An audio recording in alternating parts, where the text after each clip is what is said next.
Om Ajnanatimirandasya Jnananjana Shalakaya Chakshurumitam Yena Tasmai Shri Guruve Namah Shri Chaitanya Manobhistam Stapitam Yena Bhutale Swayam Rupa Kadamayam Tadati Swapadantikam Vandeham Shri Guru Shri Utapadakamlam Shri Gurun Vaishnavamscha Shri Rupam Sagrajatam Sahagana Raghunatanvitam Tam Sajivam Sadvetam Savadutam Parijan Saitam Krishna Chaitanya Devam Shri Radha Krishna Padan Sahagana Lalita Shri Vishakanvitamscha Hey Krishna Karuna Sindhu Dinabandhu Jagatpate Gopesha Gopika Kanta Radha Kanta Namastute Tapta Kanchana Gaurangi Radhe Vrindavaneshwari Vishavanu Sutta Devi Pranamami Hari Priye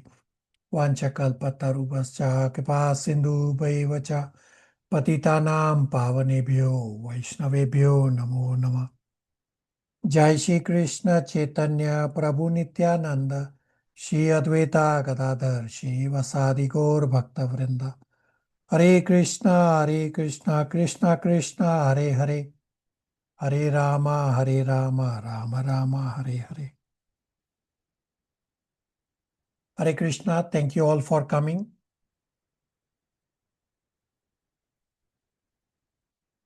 We'll start our today's discussion with a question in continuation of the discussion that we were having last class about free will and how Krishna knows the future. So I'm going to ask you a cricketing question. In a test match, Team 1 has a big score in innings 1 and Team 2 has a deficit of more than 200 runs in innings 1. Therefore, Team 2 may have to bat again for innings 2, and they see that even though Team 1 has not yet batted for inning number 2, still Team 1 already has more than 200 runs on the scoreboard.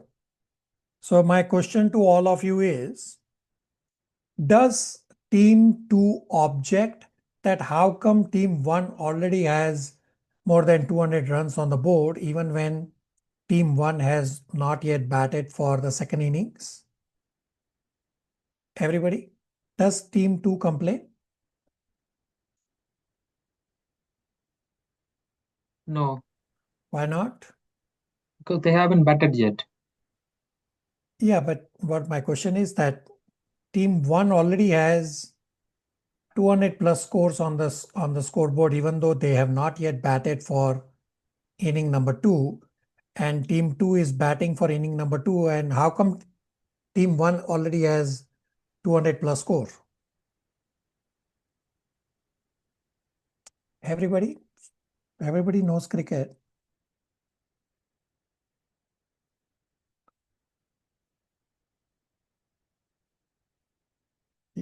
Yes, no?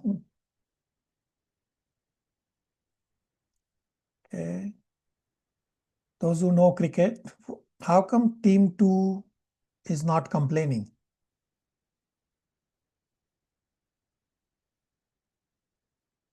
I thought was a simple question.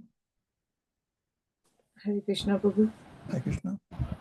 Because they already told, they already worked for it. Hare Krishna Prabhuji.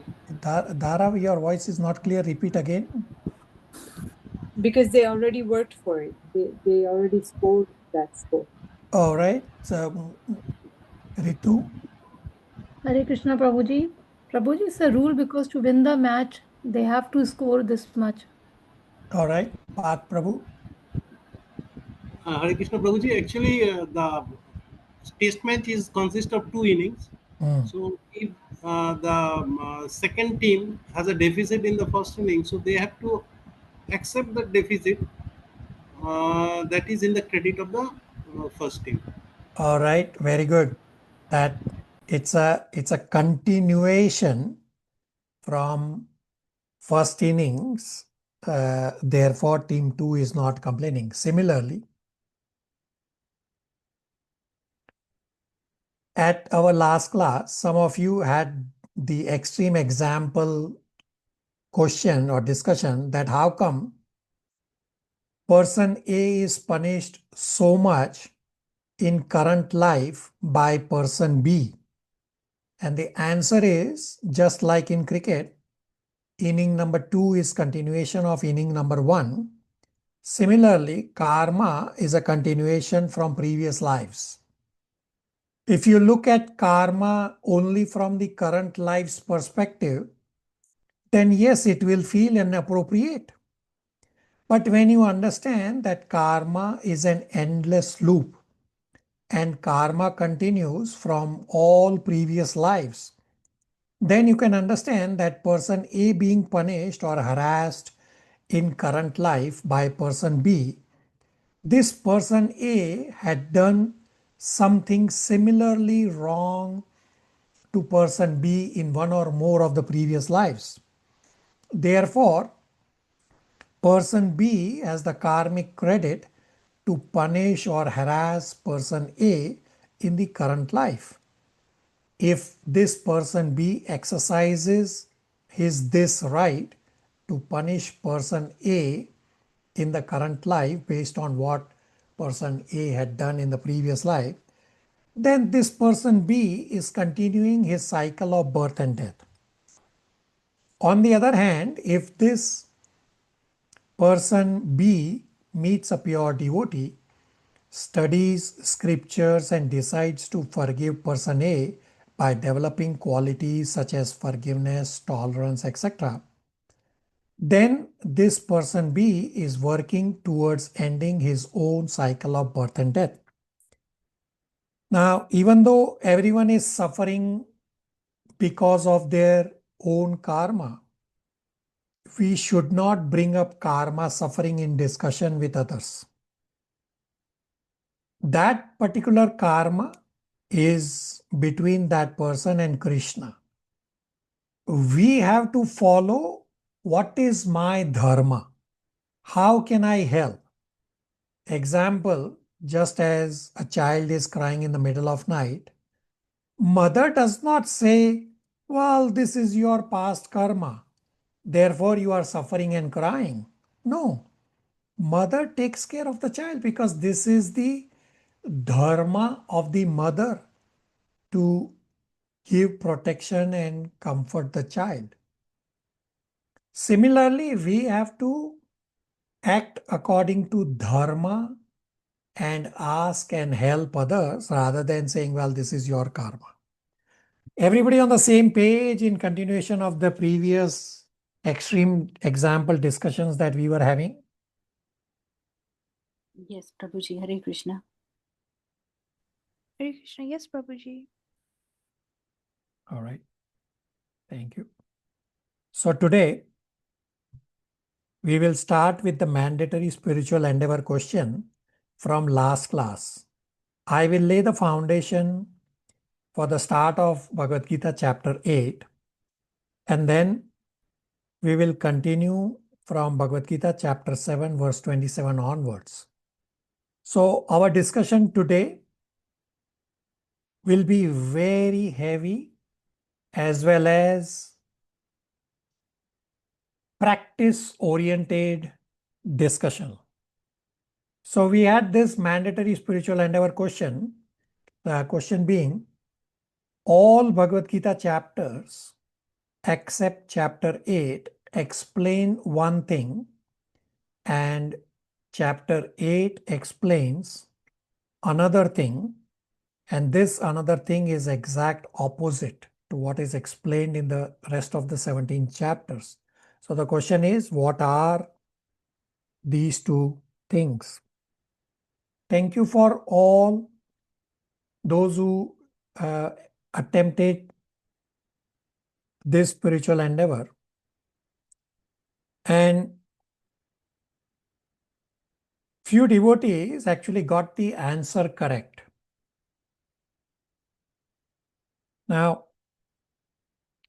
This is super excellent. This is because of your elevation. In the previous batches, I don't recall anybody getting this answer correct. So you are all already all elevated. Now some devotees did answer, I don't know the answer. Now this was also the important reason for giving this endeavor, that not knowing the answer, then what do I have to do? I actually thank to those who answered, I don't know the answer. That's actually super excellent. So I will come back to discussing that some of the devotees did not complete this spiritual endeavor. I'll come back to that, but let's first discuss this endeavor. So in terms of I don't know the answer, we have learned in chapter 1 that Guru, Sadhu and Shastra are my intelligence, and I cannot trust my own intelligence at the start of my spirituality. So if you could not find the answer from the scriptures, then you are supposed to go to the next step of connecting with a sadhu. Sadhu means a devotee, and inquire with a devotee. Now, you can also connect with your guru, but guru is literally little far away. But sadhu means devotees, you engage with devotees all the time. So you have to go to the next step. This way, you will be able to develop a relationship with other devotees. And I've described from the start that to revive our relationship with Krishna, we first have to develop relationship with devotees. And sorry, you need such building of relationship with other devotees for at least 3 reasons. First, as I already explained, that to revive relationship with Krishna, we have to first learn to build relation with devotees. Second, when Maya will test you, you will not be able to recognize that you are under Maya's test. It is this other devotee with whom you have developed close relations will be able to recognize and rescue you from Maya's test. And this Maya's test is not optional. Srila Prabhupada explains in Bhagavad Gita 13.8 that there must be a test. Otherwise, how will you know that you are progressing on the right path and in the right direction? And the third reason is that we will discuss in Nectar of Instruction that the purpose of ISKCON is for devotees to be able to reveal their own mind confidentially and discuss personal situations confidentially with a devotee with whom you have built trust and relations. So if some misery strikes due to Maya's test and you need help, but you have not developed close relations with devotees, how will you be able to share personal situations confidentially? Now, devotee association is the best and the only defense against Maya's mandatory test that you all will be going through. So here's a question for you all. How many of you think that I don't need devotee association and my family will help and protect? Everybody, please try to answer. How many of you think you don't need devotee association? Yes, no? No. No for what? We need devotee association. All right. Rest of you?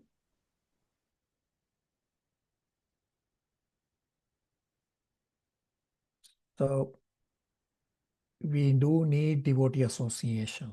If anyone of you thinks that I'm okay being protected by family, then get a short 13-minute lecture, Srila Prabhupada's lecture from me from Srimad Bhagavatam. It's on Canto 2, Chapter 1, verse number 4. The lecture is titled A Madman's So-Called Soldiers. So these so-called soldiers, Prabhupada is referring to immediate friends and family. Prabhupada says these are fallible. You do need devotee association. Plus, there will be many instances where you will not know the answer and you will need guidance. If anyone had the thought that I am smart and I should be able to answer questions, well, this is your false ego talking. First, you have to develop humility. This is the real first step on the path of spirituality. Humility means in front of spiritual master, you go and say, I don't know the answer. You know the answer, so you please guide me. Now, Ria, who is in Australia, she will share her personal situation. So many of you who are here in around Toronto area who needed Bhagavad Gita, you got the Bhagavad Gita either in mail or in person from me. Now Ria is physically too far away in Australia, so I had to get my god sibling contact, and I don't know that contact at all. I just found somebody in Australia so that Ria can connect with that devotee in Australia. So Ria can share what was my instruction to Ria about contacting this god sibling of mine in Australia. Ria? Hare Krishna Prabhuji. Yes, you did give me the contact of Devi ji, and you told me to contact her not only for the Gita but also just to have her as a, like, to share anything that I wanted to, just like as a guide. As So a that buddy. was what, yeah, as a buddy. Yep. Yeah. So Yeah. I told Ria, I don't know this devotee. Ria does not know this devotee. But I told Ria, make friends with this devotee and talk to her as you would talk to a buddy. So this is the purpose of these endeavors. Now Ptolemy, at least, last class says, well, this is a very difficult question. Well, stay tuned. You're gonna get these seemingly innocuous open-ended question for upcoming chapters 9, 10, and 11. Well, you all are going to be go stumble, huh? You'll go, what? What? So this is the practice that we have to do. We are not just studying scriptures for the sake of studying. No, we have to practice. Similarly, I want all of you right now to go to your Bhagavad Gita index, Sanskrit index, and look up the verse Macchitta Madgata Prana. So you have it on screen also, how the verse starts. I want you to find this verse. Everybody, please practice this of looking up this verse.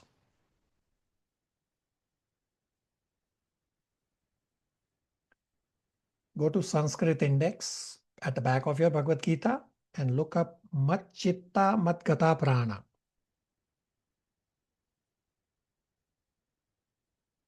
Somebody found? Somebody not able to find?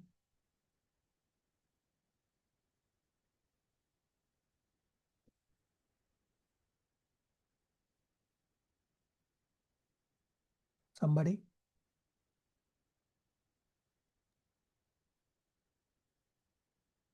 Yes, found Prabhuji. All right. Anybody not able to find?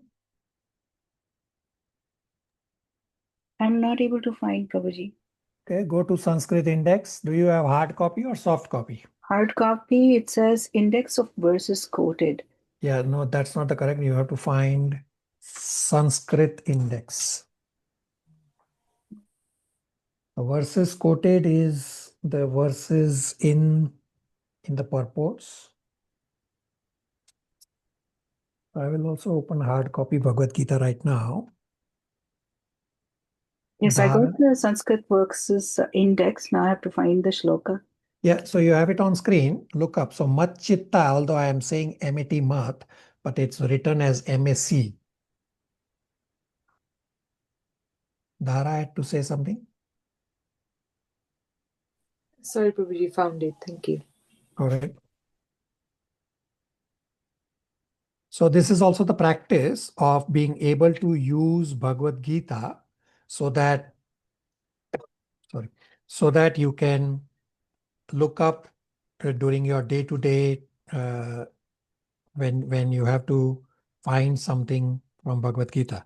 So Annapurni on 735, depending on the hard copy version, is the index of Sanskrit verses. Yes, I And have it on page 786, but this particular verse I'm not able to find. so your hardbound is different, and go to the index, and the hardbound that I have is page 740 where M starts, and you just have to find Mat Chitta Mat Gata Prana in the sequence. Yeah, my book is pretty old, Prabhuji. Yeah, okay. So, all right. So this is the way to use index. I mean, versions can vary and some may or may not have. Anybody else was not able to use Sanskrit index?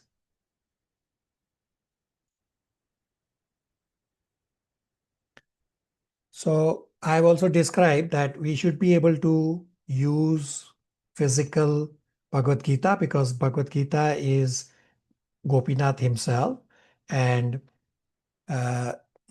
online versions are for emergencies only, say when you are traveling. So try to use the physical Bhagavad Gita. Now coming back to this verse, 10.9, anybody would like to recite? There are few who are from other classes also. Anybody would like to recite this verse in Sanskrit and read the translation? I can recite. Yeah. Hare Krishna. Machitta Madkada Prana Bodhayanda Parasparam Kadayandas Mam Nityam Tusyandi Cha Ramandi Cha.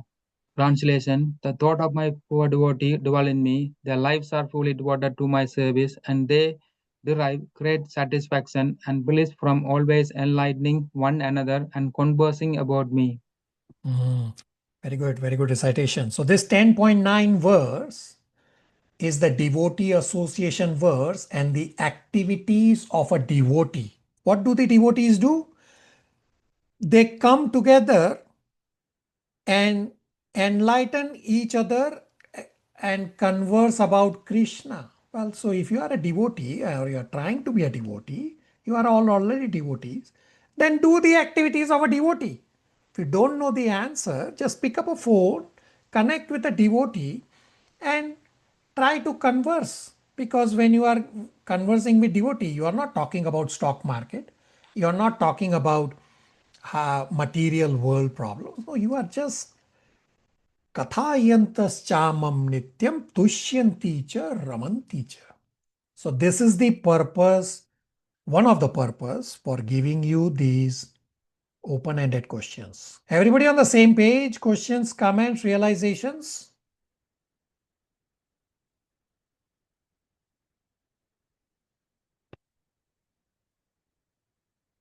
All right. So coming back to the answer to the question. So our question is that all Bhagavad Gita chapters except chapter 8 explain one thing, and chapter 8 explains another thing, which is exact opposite. What are these two things? So the answer is all Bhagavad Gita 17 chapters except chapter 8 show us how to live in this world, meaning how to live as a soul in this world and do devotional service.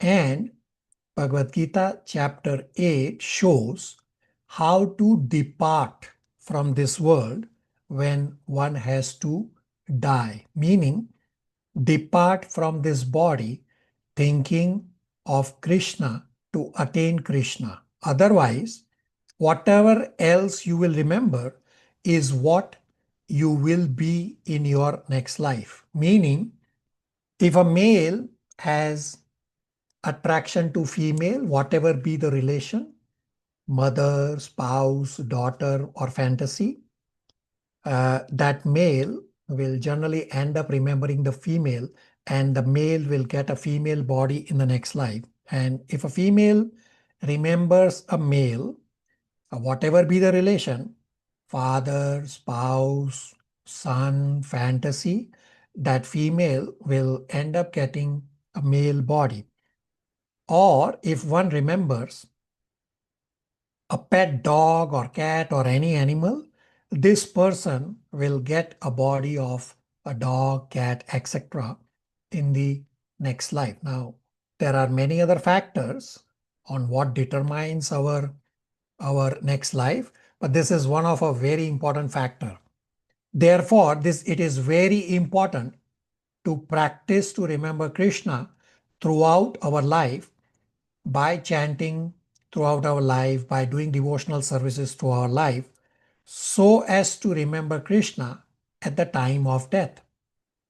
Many people think that to pursue God, to pursue spirituality, you have to give up this world. But Bhagavad Gita says, you do not have to give up the world to attain spirituality. Rather, you have to dovetail your day-to-day life activities as Krishna conscious activities. And we will discuss a lot of practical aspects for this. Bhagavad Gita says both material duties and spirituality can be harmonized.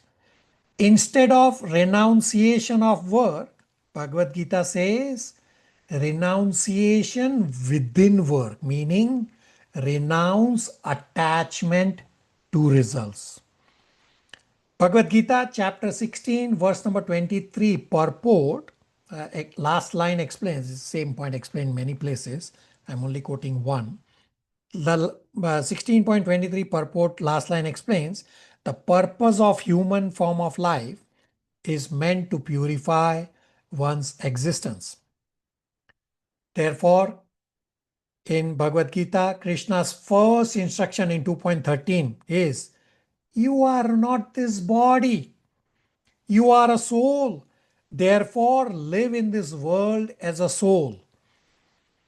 And this is what Bhagavad Gita teaches us in the 17 chapters except chapter 8 on how to live in this world as a soul by doing devotional services 24 hours a day. It is because of misidentifying ourselves as this body that we get attached to our body and our family. And it is this mind taking us from one body to another body, taking us from one life to another life for at least 155 trillion years in this cycle of creation. This calculation of 155 trillion years will also come up very soon in this chapter 8 discussion, which was your second homework for this chapter 8. So if you recall, almost all of you have heard this Chaitanya Chandas's mind control lecture where he had given the acronym MIND. MIND means, M means magnifies problems, I stands for imagines pleasure, N for neglects opportunities, and D for denies reality, that it is mind that is the problem. The mind will always make you feel guilty. Oh, I did this wrong. I should try to do good to counter. No, we have discussed at the start of our Bhagavad Gita that good karma and bad karma do not offset each other. Don't worry about karma. Just focus on remembering Krishna. We have also discussed multiple times on how to treat the mind. The answer is treat the mind as an untrusted outsider, as a sick person. give a safe playing space of Krishna conscious activities to the mind, such as chanting Hare Krishna Mahamantra, doing devotional services, remembering Krishna throughout our life.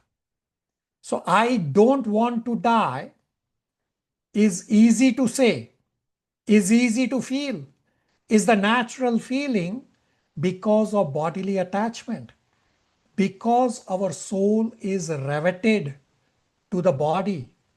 Now, some of you give me examples of revet. Where is revet used? What is revet?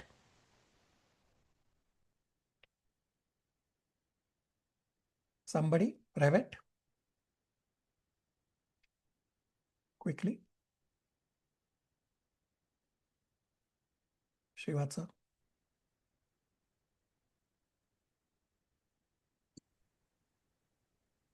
Hare Krishna Prabhu. I'm just double checking. What was the word again? Revit, right? Revet. Revit. Revit is to enjoy, is to revet in something, is to take in something out of pleasure. Okay. Rest of you. So Polomi says rivets are permanent fasteners used to join metal sheets. Okay, commonly found in industries like construction, building, aerospace. Very good. Ritu wanted to say something. Yeah, same Prabhuji. Very good. So rivet, if you look at an airplane, the entire airplane is riveted together with these rivets. Otherwise, all these parts are millions in number. So rivets the individual parts together, and that's how the plane flies under extreme pressure. So right now my soul is riveted with body and I have to change this. Therefore, we have to change I do not want to die and change this statement to what is the best way to die.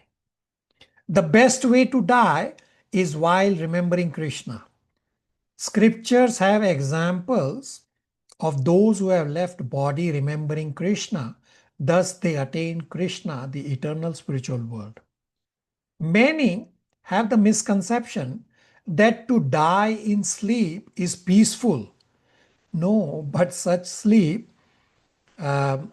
death in sleep is in the mode of ignorance because person is not conscious of their thoughts. The default thought would generally be sense gratification. Therefore, this person will remember that sense gratification and will take birth again, most likely in lower species of life. According to scriptures, the proper way to die is to be conscious and to remember Krishna at the moment of death. So this point of remembering Krishna at the moment of death is the crux of our discussion today and the crux of chapter 8. So letting mind wander is easy but makes life difficult, both in the current life and future life. Future life also difficult. Now, surprisingly, controlling the mind is easier than living and dying with an uncontrolled mind. I'll repeat this very important statement that controlling the mind is easier than living and dying with an uncontrolled mind. How? By giving the mind a safe playing space of Krishna consciousness, such as chanting, devotional service, remembering Krishna all the time. To have one pointed attention on Krishna and Krishna consciousness. And not that I like this philosophy, I like that philosophy also, because this and that will all cause the mind to become more distracted and more turbulent. Therefore, don't go on, oh, I will first check on this philosophy, check on that philosophy. No. Stick with your path and just continue. So all this was about the what part of the question, meaning all chapters except chapter 8 teach you how to live in this world as a soul, and chapter 8 teaches you how to die when one has to die, meaning that death is inevitable. When death comes, what to do at the time? That prepare yourself ahead of time to meet death by the ability to remember Krishna. And now the how part of the question, not from Google Guru, but from Bhagavad Gita itself. So I will briefly explain the essence of first few chapters to give the answer to the how part of the question, that how each of these chapters explain how to live as a soul in this material world. The first 6 chapters talk about how karma leads to bhakti, and the last 6 chapters talk about how jnana leads to bhakti. The middle 6 chapters directly talk about bhakti, and the middle 6 chapters of chapters 7 to 12 are the treasure of Bhagavad Gita. So chapter 1 essence, that first you need scriptural knowledge. If you use your own senses, then you will go in illusion. Therefore, you have to live according to scriptures. Arjuna also went into illusion by using his senses even when he was with Krishna, because Arjuna used his pratyaksha praman, his imperfect senses. Now, what scriptures do we need to read? It is original scriptures like Bhagavad Gita, Srimad Bhagavatam, because these are words of the Lord. Lord is apuruseya, means perfect. Do not follow books written by so-called scholars or pseudo-spiritualists or ordinary people in the material world, because these books are also subject to 4 defects, therefore imperfect. So the essence of chapter 1 was, we need Guru, Sadhu and Shastra, scriptural knowledge to live in this world. Then chapter 2, Krishna's first instruction is 2.13. Dehino asmin yatha dehe, kaumaram yovanam jara, tatha dehandra prapti dheras tatran muyati. That you are not this body, you are a soul. And how to act in this world, now that you know you are a soul, first is do karma kanda. Karma kanda is also acting in this world and you will achieve heaven. So Krishna says you are now starting to live according to scriptures. And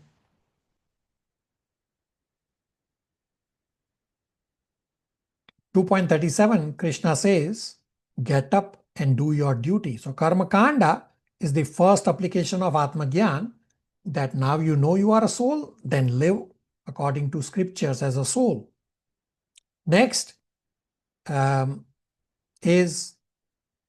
next application of Atma Gyan is Nishkam Karma Yoga. So Karma Kanda was a mix where you are trying to live according to scripture, but you also have material desires.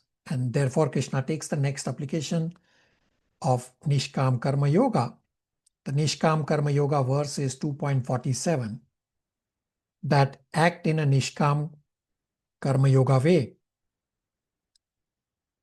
and then you will not be subject to reactions. Chapter 3, Arjuna said, I am qualified for Gyan Yoga. Gyan Yoga is higher on the yoga ladder than Karma Yoga. So Krishna said, even if you are qualified for Gyan Yoga, come down to Karma Yoga to set an example for others. And if you are not qualified for Karma Yoga, then do Karma Kanda so that you will become purified, because soul cannot be inactive. Again, chapter 3 shows action, either Karma Kanda way or Karma Yoga way, that how to apply and live in this world according to scriptures. Then chapter 4 is transcendental knowledge, that use scriptural knowledge. And the summary of chapter 4 is 4.42 verse, where Krishna says, do your duty armed with knowledge, do yoga. So chapter 1 also said the same thing about follow scriptures, not your imperfect senses.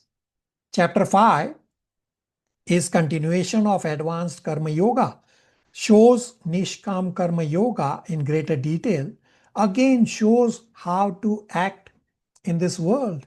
And important 5.11 verse is about action in this world, that one will act only for the purpose of purification, not for enjoyment. There are 3 levels of how one can act in this world. Lowest is one acts for own sense gratification, which will lead to misery.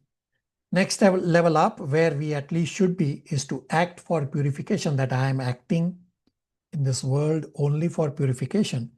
And the highest is, third level, is to act for Krishna. And then chapter 6 explains, first purify yourself, then renounce. So purpose is, how to purify is by living in this world, by again doing activity according to scriptures. Krishna says in 6.47, best yogi is bhakti yogi, that one who fixes his mind on Krishna. Therefore, do not renounce the world. Just try to fix your mind on Krishna while acting in this world. You just have to renounce attachment. Then continuing on, chapter 7 onwards, Krishna explains, how do you do devotion in action? Means act for Krishna. In 7.1, Krishna says, Maya sakta manapartha, that get your mind fixed on me. In chapter 7, Krishna explains that one who understands Krishna as the Supreme Personality of Godhead, he surrenders to Krishna. And surrendering is living as a soul. We have heard from Chaitanya Chandas that surrendering is not passive. Arjuna fiercely shooting arrows is also surrender, because he is following instructions of Krishna. And then chapter 8 shows when one has to depart from this body, how to depart from this body, and we will cover these key verses today. We will discuss more of this chapter 8 discussion in our today's class. So continuing the answer for the homework question, chapter 9 further describes, Krishna says in 9.33, having come to this miserable material world, make the best use of the bad bargain by engaging in Krishna's devotional service. No matter how much I am proud of my body, in reality, this body is a real bad bargain. And in 9.34 is known as the essence of the essence of the essence of the essence verse, and is also a repeat verse. 9.34, Krishna says, Man mana bhava mad bhakto madhyaji mam namaskaru mam evashyashi yuktevam atmanam mad parayana. And then chapter 10, Krishna gives a lot of practical examples to remember Krishna 24 hours by Vibhuti Yoga. Chapter 11 ends that the sum and substance of Bhagavad Gita is to do devotional service. Plus also explains that you cannot know Krishna by study of Vedas, nor by doing austerities, nor by doing charity. Again, all these chapters explain the same point of acting in this world or living in this world as a soul. And then chapter 12, Krishna says worship of personal form of Krishna is better than the worship of impersonal Brahman. So basically, you by now got the idea. And to summarize this very important spiritual endeavor question, that all Bhagavad Gita chapters except chapter 8 shows how to live in this world, meaning how to live as a soul and do devotional service. And chapter 8 shows how to depart from this world when one has to die. Depart from this body thinking of Krishna to attain Krishna. Otherwise, whatever else you will remember is what you will be in your next life. Everything materially that one gains is lost at death. One cannot carry it forward. But even a tiny bit of spirituality is never lost. One continues from that point on in the next life. I have given this example earlier also, that if I completed 1% of spirituality in my previous life, in my this current life, I will continue from 2% point onwards. And in my this life, say if I complete 5% of spirituality, in one or more of my future lives, I will continue from 6th% point onwards. So this is described in 2.40 and 6.40, that spiritual endeavor is never lost. So I gave you a lot of references, verse references directly from scriptures to answer this question. I did a lot of heavy talking. I will pause here for questions, comments, realizations. So Srivatsa Prabhu has a question in the chat, that is remembrance equivalent to attachment? So it depends on what you are remembering and what you are attached to. If you are remembering material things and if you are attached to material family and material opulences, well, that is material. But if you are attached to Krishna or remembering Krishna, then that is spiritual. And this is described in Srimad Bhagavatam, Canto 3, the Kapila Siksha section, where Lord Kapila is son of Devahuti, Mother Devahuti. And Lord Kapila, who is Krishna himself, tells to Mother Devahuti to get attached to devotees. And Mother Devahuti was attached to Lord Kapila. Now, normally, in one of the purport, Prabhupada explains this exact same point that Srivasa Prabhu is asking. Prabhupada says that if you are attached to your material body-related son, well, that is material attachment. But for Devahuti, the Son is Supreme Personality of Godhead. That attachment is spiritual. And Devahuti attained Vaikuntha planet and is even today eternally living with Lord Kapila in the Vaikuntha planets, one of the Vaikuntha planets. Canto 3 also gives the name.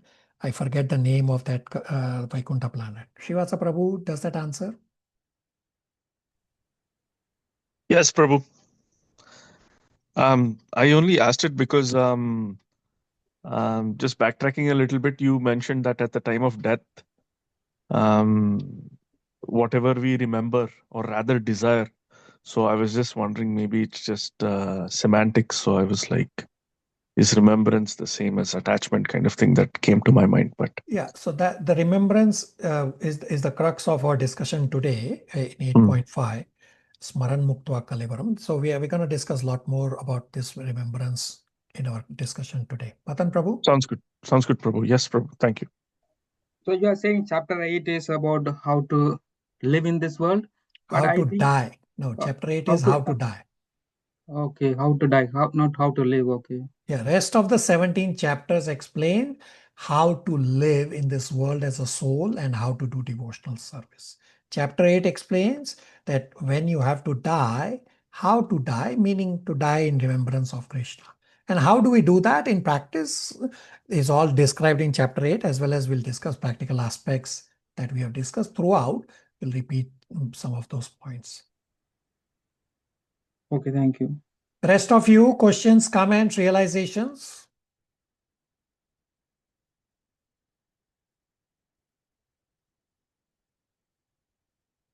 So there are only few devotees who did not endeavor on this spiritual endeavor question. It's almost the same set of devotees who did not complete the previous endeavor also. And I did ask that you please connect with me offline so that I can fine tune and discuss with you whatever fine tuning is required.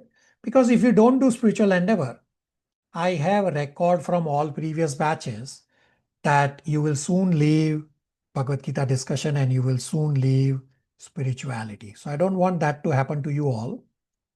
So I again request, I can only say that so many times, that please endeavor, and you should have an offline conversation with me. And at least some of you did have a conversation with me offline, but still did not endeavor. Well, then what was the point of having the conversation with me? Conversation is not for the sake of having conversations. You have to transform. So there's at least one more devotee who's virtually also present, who is following own process.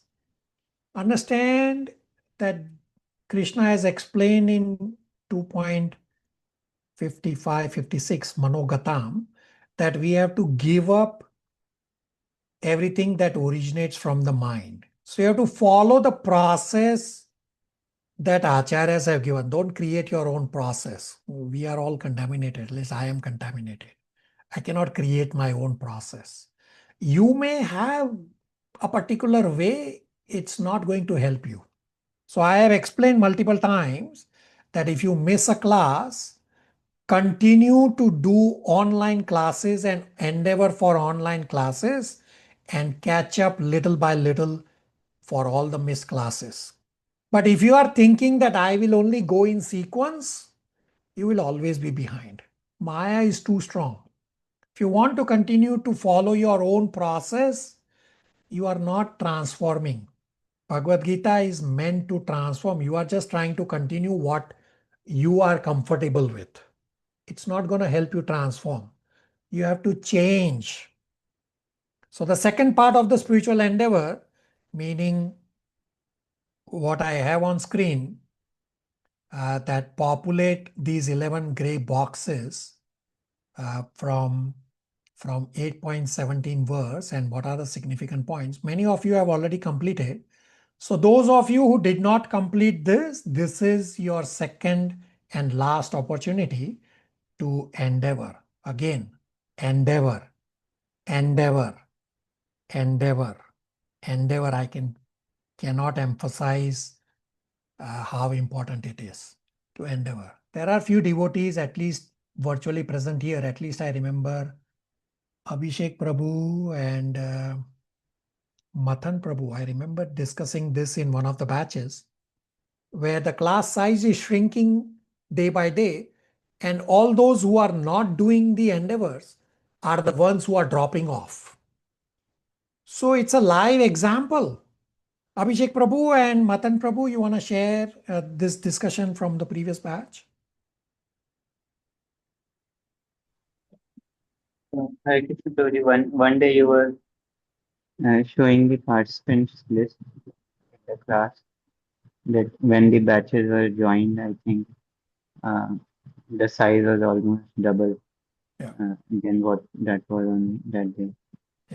Yeah, very good. So all batches, it's not just this one of the batches where these devotees are also attending the other batches.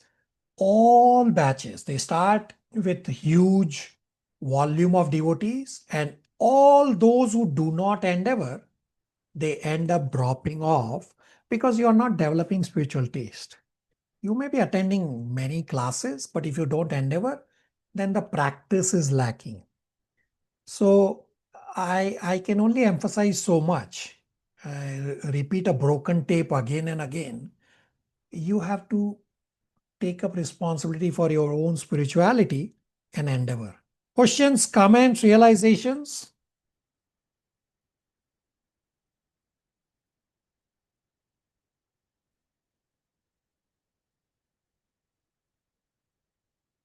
Shivatsa Prabhu. Yes, Prabhu. So just again, semantics with the word endeavor. I was wondering whether it's safe to assume that through discomfort and perhaps pain comes spiritual growth. Is that a safe assumption? So yes, these seemingly innocuous open-ended questions make you think. Yes, right? Prabhu. And Yes, Prabhu. although you may not realize, what are you thinking? You are thinking about Krishna. These seemingly innocuous open-ended questions are only designed to make you think for rest of your week, because rest of the week, majority of us, at least I, we are entangled in material world, running 24 hours up and down, and these endeavors are indirectly or even directly making you think about Krishna, because that's our bottom line goal. Srivatsa Prabhu. Yes, Prabhu. Thank you. So rest of you, those who completed this endeavor, what all did you went through? You read through the chapter summaries. Did you all not think? Did you all not go? The rest of all those who answered, what was your endeavor? What went on for completing this endeavor? Quickly.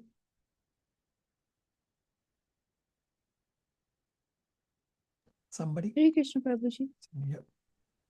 Yes, so usually it would not take this long to do, and I was like continuously trying to search the answer for, I think, way longer than I would usually. Yeah. So my task is accomplished. That you were thinking about Krishna without even realizing that we are thinking about Krishna. Sunima, does that help you? Yes, Prabhuji. Like Yeah, even when I was not actively doing, throughout the day was also I was searching here and there. So this it is was really good. this is exactly my purpose.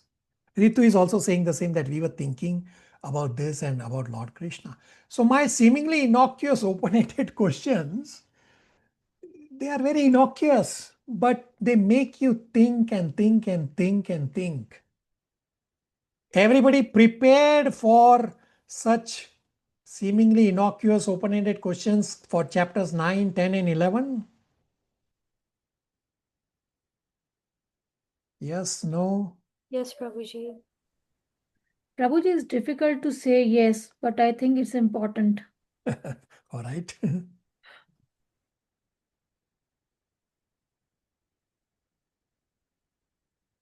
All right. So here's a practice, and I'll give you a live practice example from a recent for my immediate family.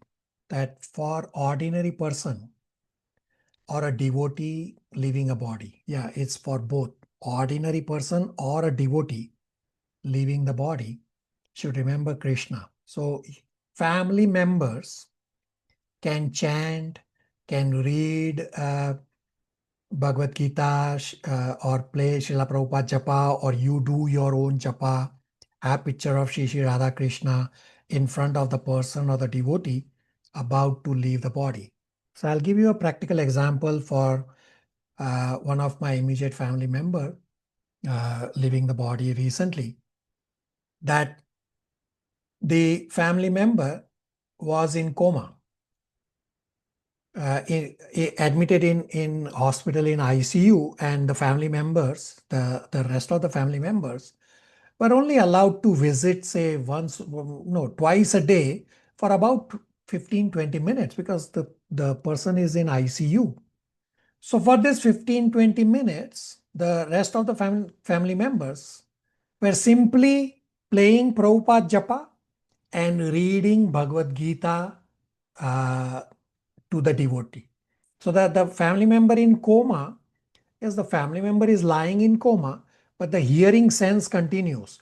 So this is what you all can do, that whosoever in your family member is about to leave the body, or even friends, whether or not that person is a devotee, just have these circumstances, surrounding circumstances for this person to be able to remember Krishna, that you can chant, can read Bhagavad Gita, can play Prabhupada Japa, or have Shri Shri Radha Krishna picture, so that the environment is conducive for the person to remember Krishna while leaving the body.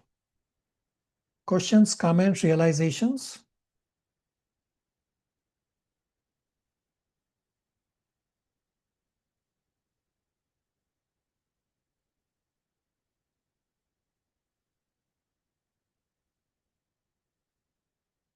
All right. So from chapter 7 onwards, the spotlight shifts on Krishna, that Krishna's position is supreme. So Annapurni is saying that in ICU may not allow people for that situation. You are correct. So immediate family members are allowed for a little while every day. That was the situation. And the immediate family members were simply playing Prabhupada Japa on the phone and reading Bhagavad Gita. That's all they were doing. So whatever is possible, you can do that. Annapurni? Thank you very much, Prabhuji. All right. So chapter 7, the spotlight shifts onto Krishna, about Krishna's position being the supreme. From chapter 7 onwards, Krishna is giving Arjuna an alternative to fixing mind on Krishna by bhakti process. So it is not just renunciation of action, rather it is devotion in action. So chapter 7, the last few verses has new terms, and Arjuna is going to ask question, what are these terms? What do they actually mean? And Krishna will also answer those at the start of chapter 8 itself. So chapter 7 ends with new terms in these verses 29 and 30, and Arjuna will inquire. These Arjuna's inquiries, Arjuna's sixth question is a two-part question. So some acharyas call Arjuna's question at the start of chapter 8 as 7 questions, or some call it as like if you split that question into individual parts, then the count is differentiated depending on how you number the question. So we will split it as 2 individual questions, and therefore we will call Arjuna's question in chapter 8 as 8 questions.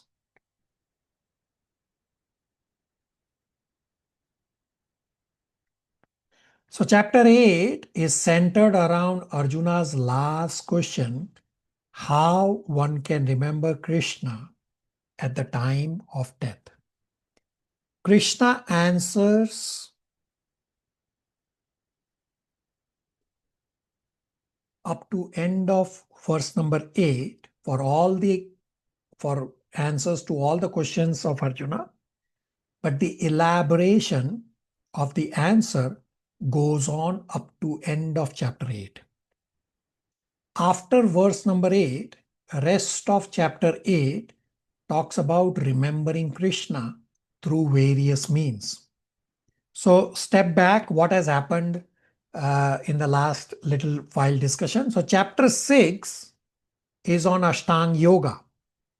Arjuna said Ashtanga Yoga seems impractical because it is largely focused on mind, and it is easier to control the wind than the mind. Then chapter 7, Krishna briefly introduces Bhakti Yoga. In chapter 8, Krishna will explain that Bhakti Yoga is easier process to remember Krishna by doing a comparison of Bhakti Yoga versus Ashtanga Yoga as well as the other paths.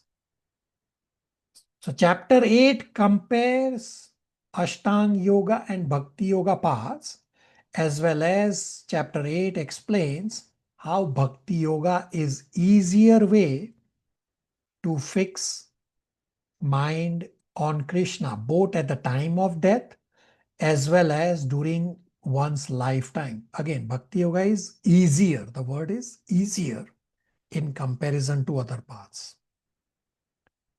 Chapter 8 is divided into 6 sections. Section 1, verses 1 to 4, Arjuna's questions and Krishna's response to first 7 questions. Section 2, verses 5 to 8. Remembrance of Krishna at death is answer to Arjuna's 8th question. Section 3, verses 9 to 13. Remembrance by Yoga Mishra Bhakti. Section 4, verses 14 and 15. Remembrance by Shuddha Bhakti. Section 5, verses 16 to 22. Remembrance of Supreme Lord by comparing natures of material and spiritual worlds. So we are attracted to material world when we think material world is a place of enjoyment for us. But when we understand that material world is not a place of enjoyment, rather is a place of misery, then we turn to spiritual world. Therefore, the comparison is done. And then section 6, verses 23 to 28, remembrance by Bhakti Yoga is easier than remembrance by Ashtanga Yoga. So essentially, chapter 8 talks about remembrance of Krishna at the time of death so that we can attain Krishna. Therefore, chapter 8 is titled Attaining the Supreme, or in Sanskrit is Akshara Brahma Yoga. So this Sanskrit name is based on the first verse in first verse that Krishna speaks in chapter 8. Akshara means indestructible, and Brahma refers to Brahman. Brahman means spiritual. So I will explain practical examples of how to try to remember Krishna throughout our working day, because many of you drop off the class because of time difference. I will bring up on screen right now, and I will bring up again at the end, that from tomorrow, Sunday, 1st of June, Toronto time 7 a.m., India time 4:30 p.m., Nepal time 4:45 p.m., that there is Bhagavad Gita revision classes happening in batch 3 and 4. You are all welcome to join. Many of you virtually present here have already committed to attending these additional classes. So each week we will read and revise 2 chapters of Bhagavad Gita as a revision, where you will learn. Devotees will present each chapter in 10 minutes or less, just the essence. So this is an additional item for you all to consider to attend for revision, so that we can remember Krishna more and more. Questions, comments, realizations?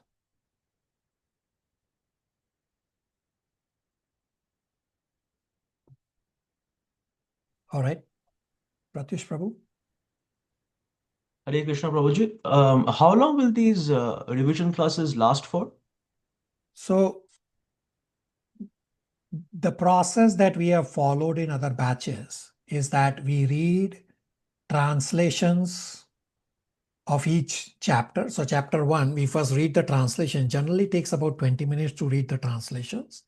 Then one of the devotee will do a summary presentation in about 10 minutes. And then I will do a summary presentation in about 10 minutes. Plus there may be some question discussion. So each chapter is about 45 minutes and 2 chapters at each class.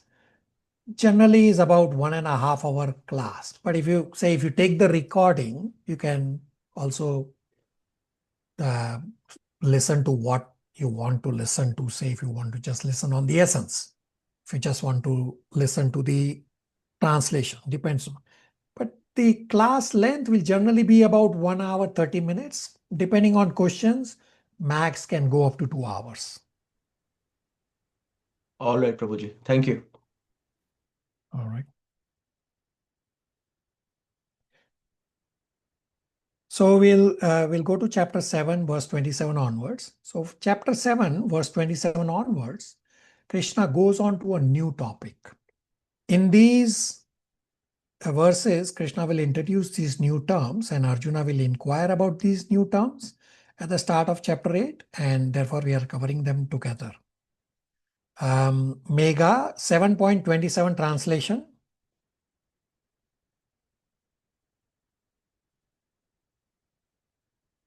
Hare Krishna, Prabhuji.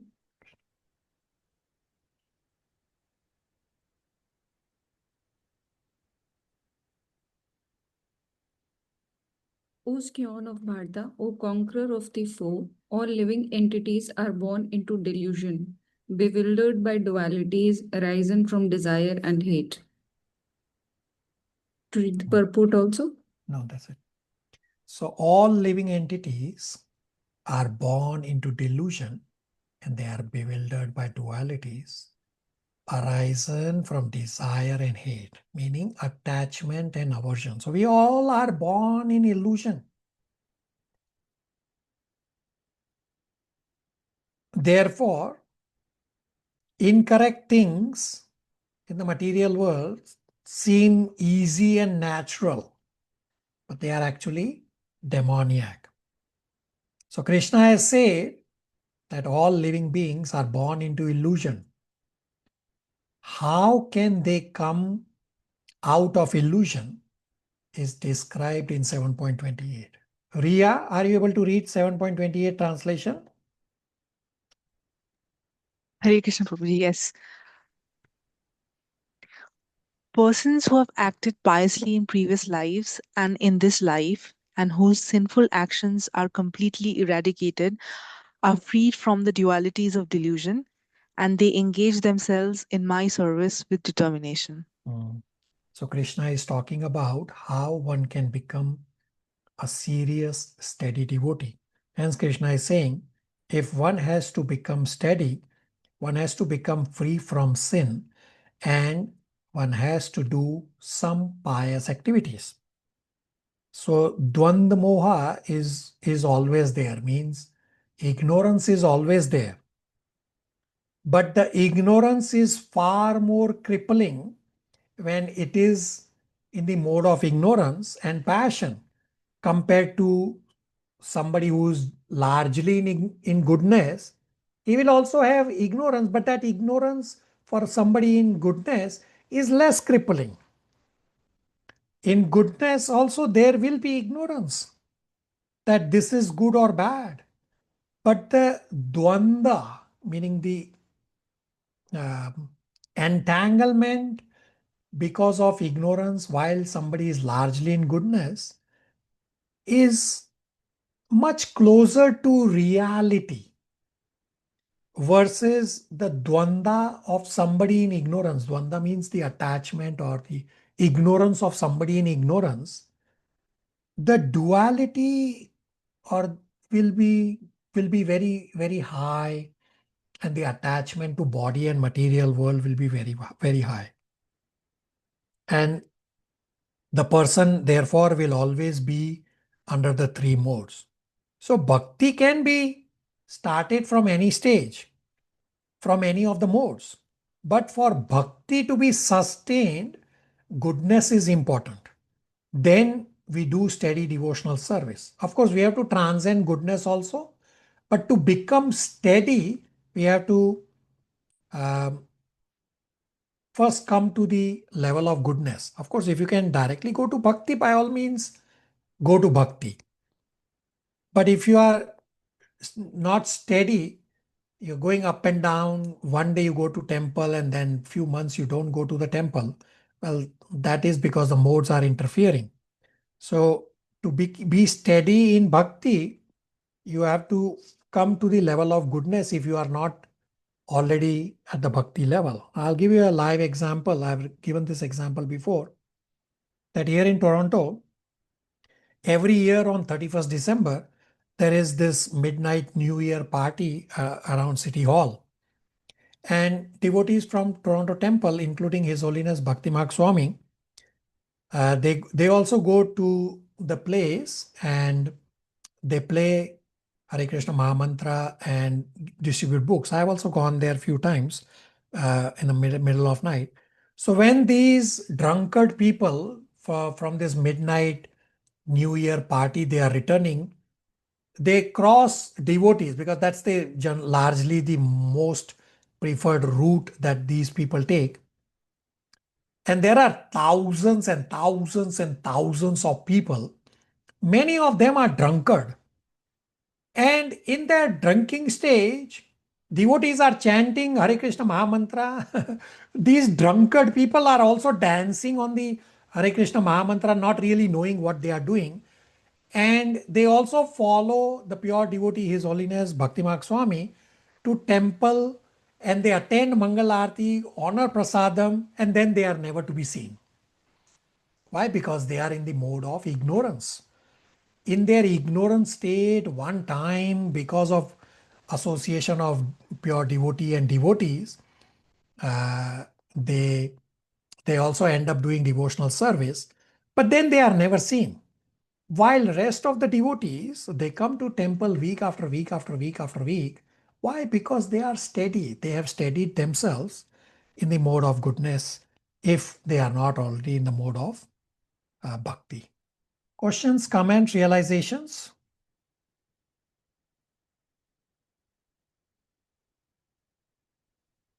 Srivatsa? Yes, Prabhu. So I was wondering the mode of goodness, or even the other modes for that case. Are they the source? Is it because of innate karmic baggage, spiritual pedigree? Is it the cultivation? Like someone who's good, someone who embodies the mode of goodness. Are they just so because that is the imprint of the soul, or is it a cultivation that they've done through? We'll discuss this in chapter 14, modes chapter, that the default setting that we have in our body is based on our past inclinations. So the way we have interacted with the modes throughout our previous lives and whatever inclination we have, that's the default setting given to us in our body. Does not mean we cannot change. We can change, but that's a default setting. Just as you buy a new cell phone, it comes with a default ringtone. So if you don't do anything, if you don't like the ringtone, and if you don't do anything, that annoying ringtone will still ring. But if you say, no, I want to have a different soothing ringtone, well, then you have to consciously change the ringtone. Similarly, our body has a default setting based on past inclination.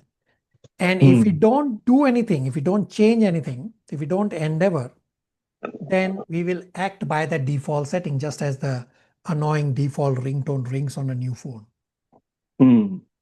Does that answer? Yes, Prabhu. Yes, Prabhu. Can I ask one more short question? Yeah. So while you, if I were to, or anybody were to transform someone else who is demoniac, has demoniac tendencies, and this person is, there are no symptoms of change, etc., etc. Do you still continue to bombard such people, or is it just that some certain people? You do not bombard. You do not run a truckload of philosophy on anyone. You just give them prasad. Because Prabhupada has explained in 3.13 and 3.14, and in lectures he has said prasad are spiritual bullets. That you just give them prasad and let the prasad do the magic which Prabhupada has described in 3.13 and 14 purport, that unless the finer tissues of the brain are cleansed, without that cleansing, one cannot understand spirituality. And it is the prasad that does the cleansing process. So somebody who is not inclined, give them prasad. Ask them to come to Sunday feast. They will get association of devotees. They will get association of Krishna and Prabhupada. And if fortunate, there may be some pure devotees also. That will transform them, not truckload of philosophy. Yes, Prabhu. Because sometimes when I endeavor in this, what I do, I project. I'm like, okay, they're able to comprehend at the same pace that maybe I am able to comprehend, or the average devotee I know is able to comprehend. But often that is not the case. Yeah. So you are correct. So I am teaching you Bhagavad Gita and I am telling you, I don't have the ability to transform anyone from scriptural knowledge. To transform anyone from scriptural knowledge is the ability of Uttam Adhikari, a pure devotee, a spiritual master. Not for us. We do book distribution is I am taking book from point A to point B. That's my only ability. To show a book, not to transform. That is not my ability. But, well, you're transforming me somewhat. So I am not transforming you. It is Srila Prabhupada's and Krishna's association through Bhagavad Gita, and your endeavor through whatever endeavor you do is what is transforming you. I am not transforming anyone. I am only repeating what I have heard from Acharyas. Very nice. Thank you so much, Prabhu. Prabhuji, you're very humble. I'm not humble. It's a service given to me, that and services are given according to one's anarthas and according to one's abilities. So my spiritual master has given me this service because he knows that I have a lot of anartha. And to develop a humility, you have to endeavor that way. So all gurus are always for Guru Maharaj and Srila Prabhupada. I'm only repeating. If you actually listen to the lectures, like some of the lectures that I also give you, Prabhupada lectures, I am not doing anything new. I'm only repeating what is already there in the lectures. I'm just, you can say that when you have questions, I am that bridging that gap, that when you listen to Prabhupada lecture or any lecture, then Prabhupada is not physically present, then to whom you will ask. So I'm only bridging a gap based on what I have realized and what I have studied from other acharyas. I'm not doing anything new. All right.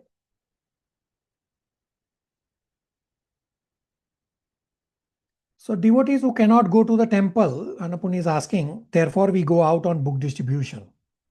That we show them books, we give them the association of Srila Prabhupada and Krishna, and we also give them prasad a little bit, so that even that drop of prasad can transform them either in this life or some life.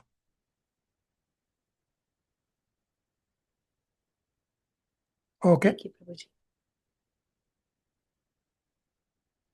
Malti will read chapter 7, verses 29 and 30. So in these verses, Krishna will introduce new terms and Arjuna will inquire and Krishna will also answer in chapter 8. Hare Krishna. Louder. Text 29. The intelligent person who are endeavoring for liberation from old age and death take refuge in me in devotional service. They are actually Brahman because they entirely know everything about the transcendental activities. Text 30. Those in full consciousness of me, who know me, Supreme Lord, to be the governing principle of material manifestation of demigods and all of the matter of sacrifice, can understand and know me, the Supreme Personality of Godhead, even at the time of death. Hare Krishna. So those who understand the miseries of material existence being old age and death, to get liberation from that, they take shelter of Krishna and they start endeavoring. They are Brahman and they know everything about transcendental activities. Brahman means spiritual.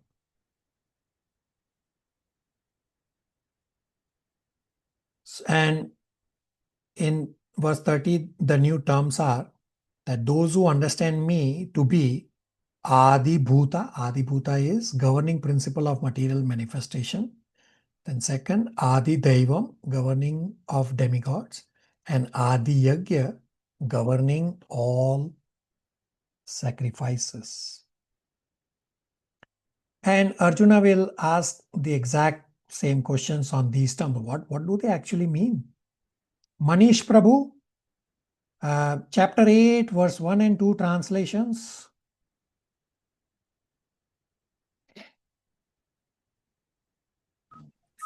Hare Krishna.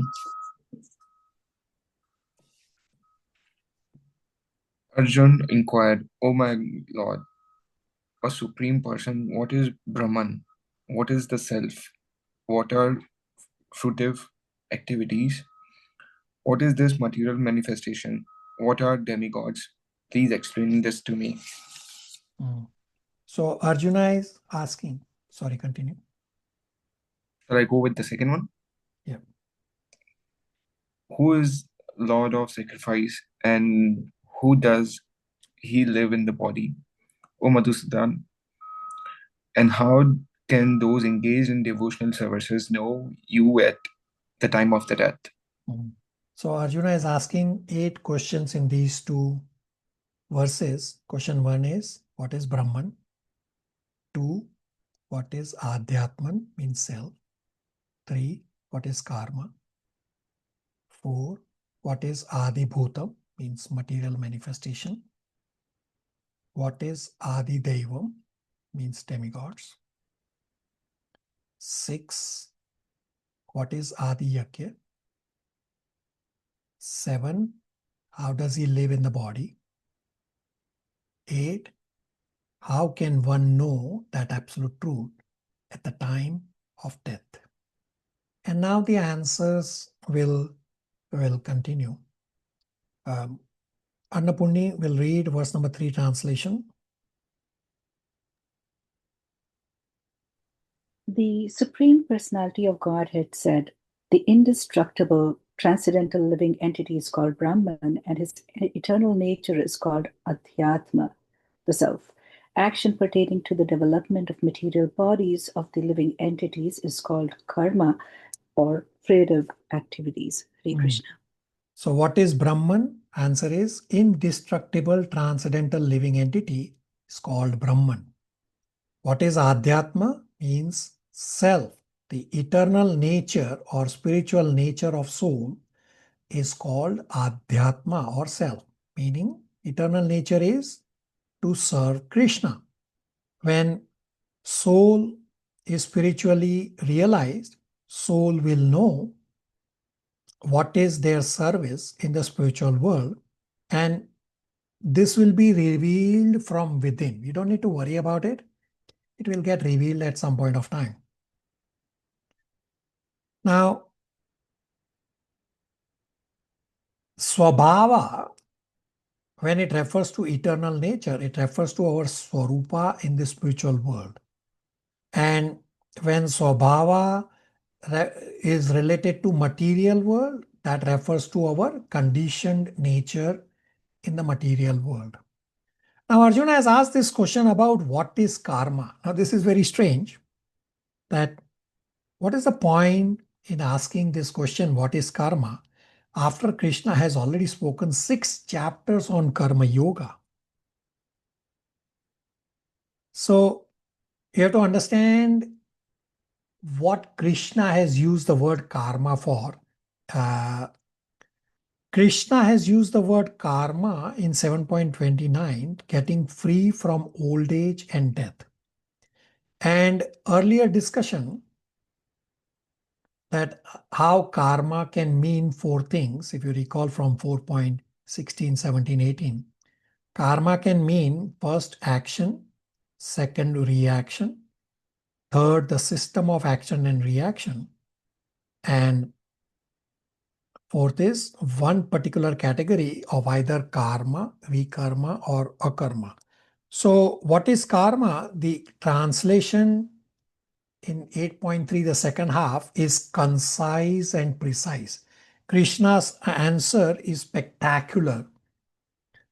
That action pertaining to development of material bodies of living entities is called karma or fruitive activities. So here Krishna is using, and Srila Prabhupada explaining, that karma in generic sense, that the activity in the material world, current life activity that leads to production of next material body, it can be either punya karma or pap karma. Therefore, here karma refers to the activity which leads to as a reaction to production of our next life. Now, many of you may wonder, I have told all of you that all of you have studied Bhagavad Gita in your previous life. And you are just continuing from where you left off. So some of you may wonder, well, if I studied Bhagavad Gita in my previous life, how come I did not start Bhagavad Gita at the very young age? Why am I starting spirituality at such an old age, or whatever that age is? Why did you wait for so long? The answer is 8.3, the second part of the translation, which we'll read soon. Again, that in our previous life, when we all studied Bhagavad Gita and did spirituality, we simultaneously had material desires to enjoy. And because of those enjoying mentality, we did not complete spirituality. And because of those enjoying mentality, we first got the body and the associated karma to first exhaust that enjoying mentality karma. And then we are starting from where we left off. Therefore, what karma here refers to is that whatever we do in this life that creates our next body is what is referred to. So Annapurni can read 8.3, the second part again, to understand karma. So it starts with action pertaining to the development. Action pertaining to the development of the material bodies of the living entities is called karma or creative activities. Everybody on the same page?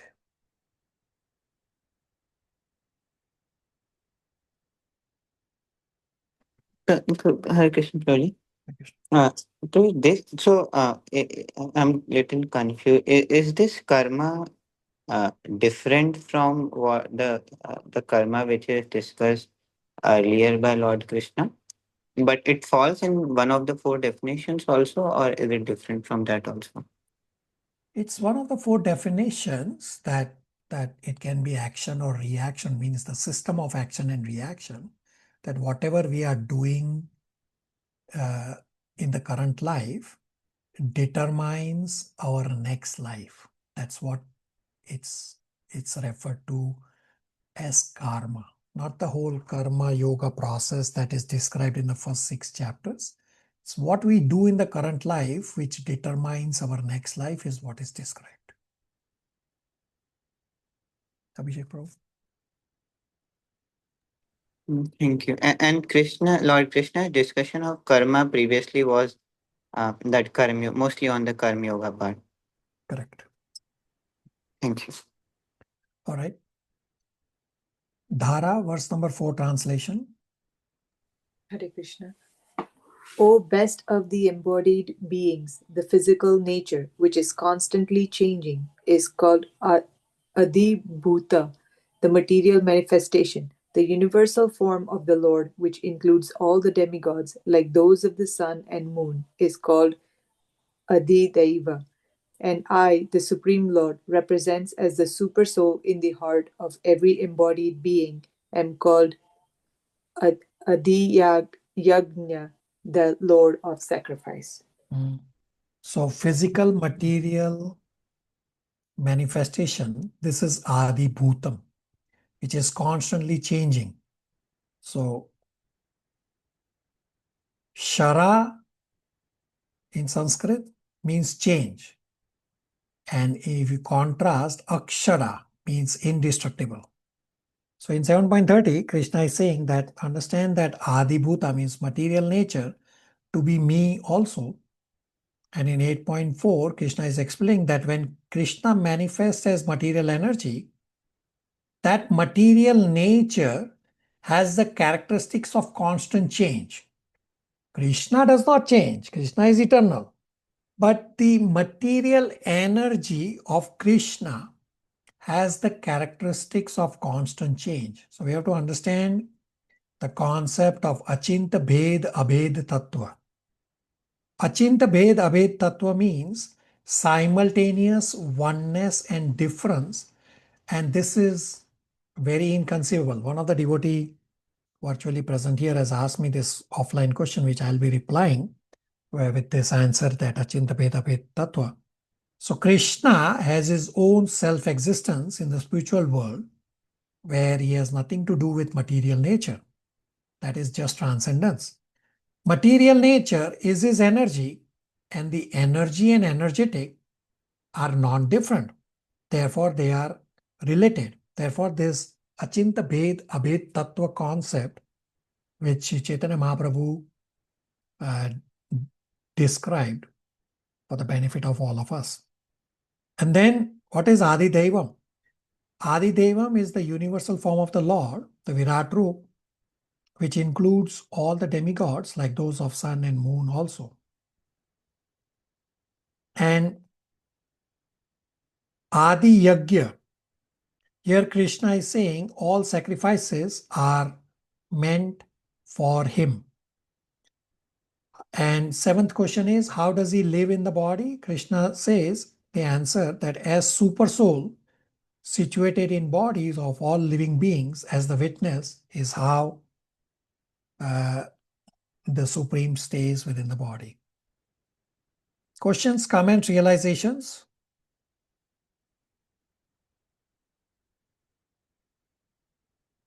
All right. So 8.5, Hare Krishna. 8.6. Okay, Abhishek, bro, go ahead.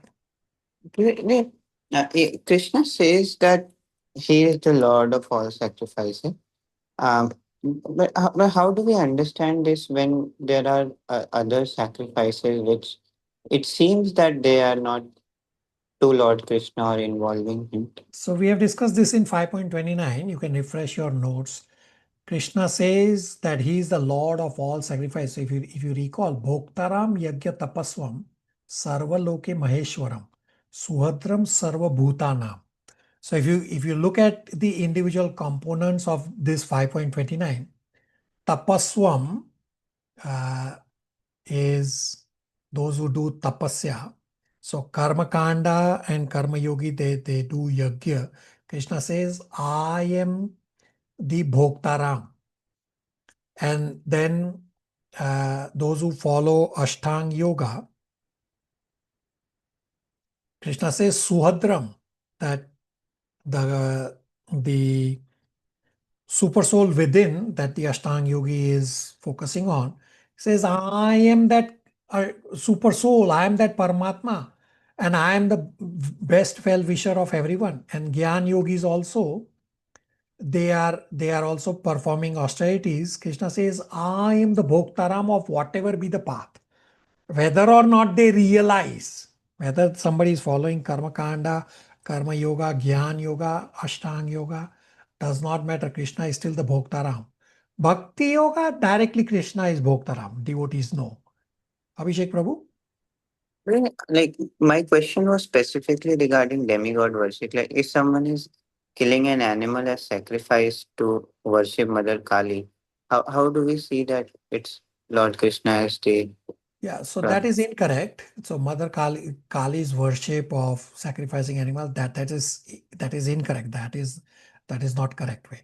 But other demigods, we have discussed in the demigod worship discussion that Demigods are not independent.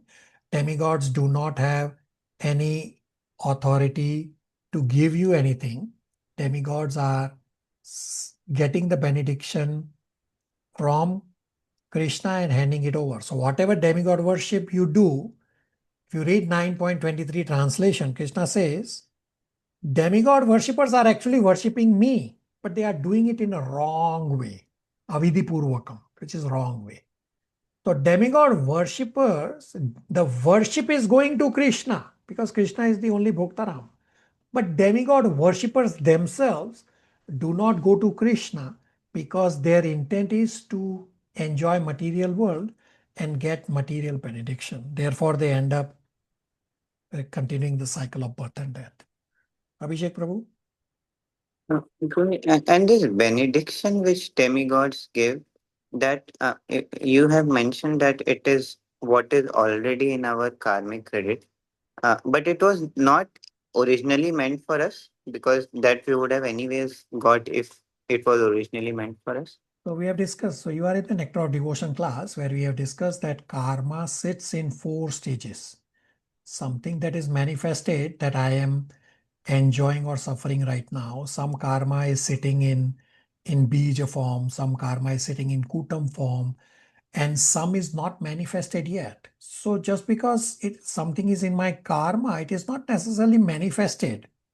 But when I am trying to please a demigod, then that benediction is manifested. Abhishek Prabhu?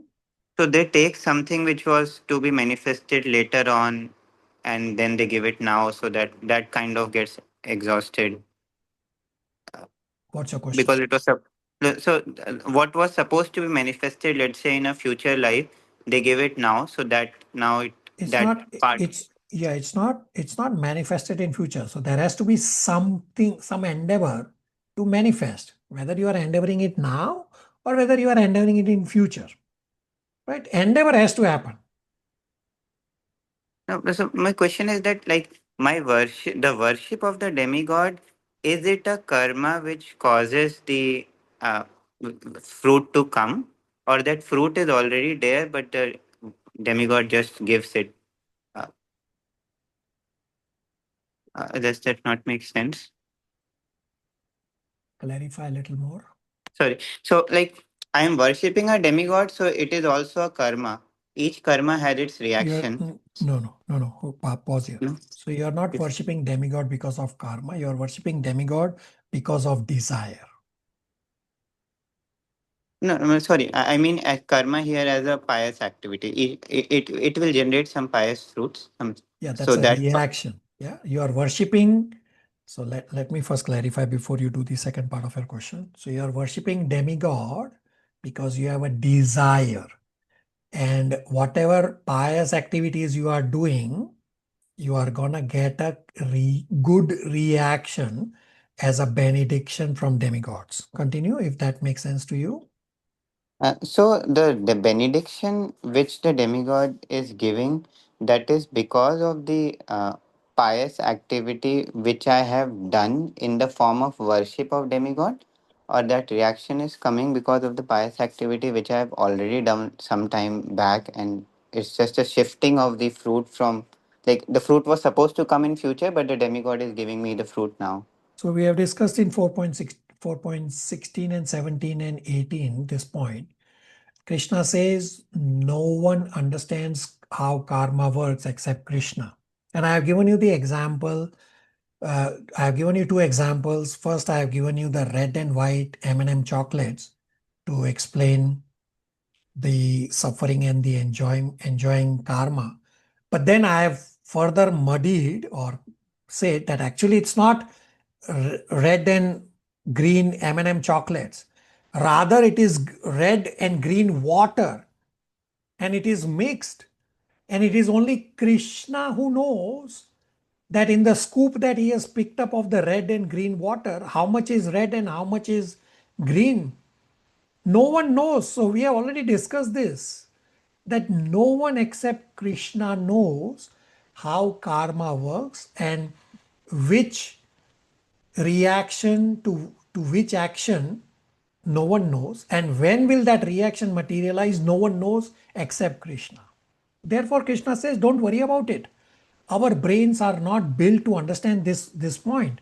What we have to therefore focus on is what is karma, what is vikarma, and what is akarma, so that we can come to a karma as soon as possible. If you try to understand the system of karma, you are going to hit a dead wall. Krishna has already said that in 4.17.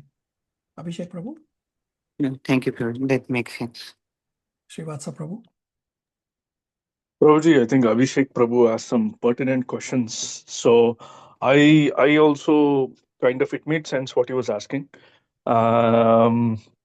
Because if the demigods, because then you can trace the bread trail, right? It's like, where is the trail coming from? What powers do they have? And then why am I actually worshipping them? Like, for example, like certain people, it could be out of ignorance. Sometimes it's like family trees. They have certain... We have already discussed. Srivatsa Prabhu, you have not heard that recording. So in chapter 4.16, 17, 18, the karma discussion, we have already discussed. Krishna has explained, no one in the entire creation except Krishna knows the one-on-one link, that which action leads to which reaction, and when that reaction will materialize. No one has the ability to know this. No one knows except Krishna, period. So these spiritual laws are under the governance of the Lord, but yet the Lord comes to establish them. So the So chain, dharma, karma. Yeah. So because of time, for Krishna says in 4.2 that because of effect of time, the spirituality dwindles, and therefore the chain of disciplic succession is broken, and therefore Lord comes again to re-establish the chain of disciplic succession. But your question is different than the first question of karma that you were asking. Yeah, it was not karma, it was more demigods and this whole because I am having difficulty. So I have asked you before about demigods. So we have a whole 2-hour long discussion, more than 2-hour long discussion on demigods for 4.12.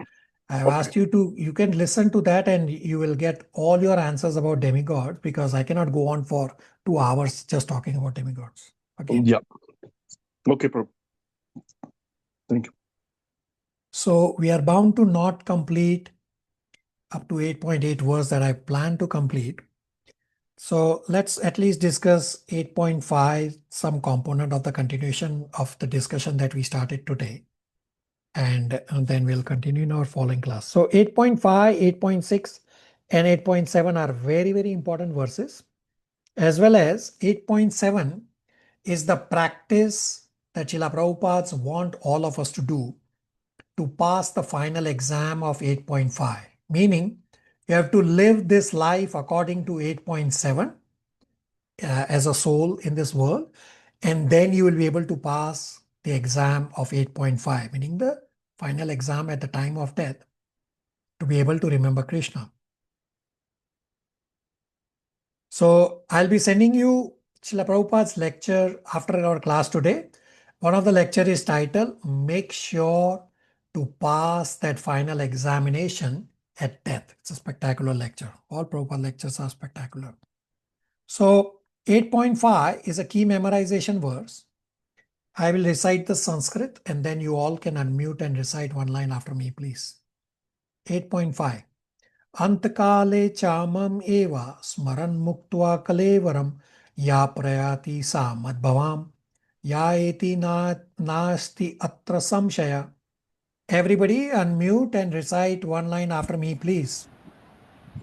Antakale chamam eva Antakaale च मामेव Smaran muktva kalevaram कलेवरं ya prayati sa madbhavam ya iti nasti atra samshaya. Yati Nas- Samshaya. Janisha, translation. And whoever at the end of his life quits his body, remembering me alone at once attains my nature. Of this there is no doubt. So,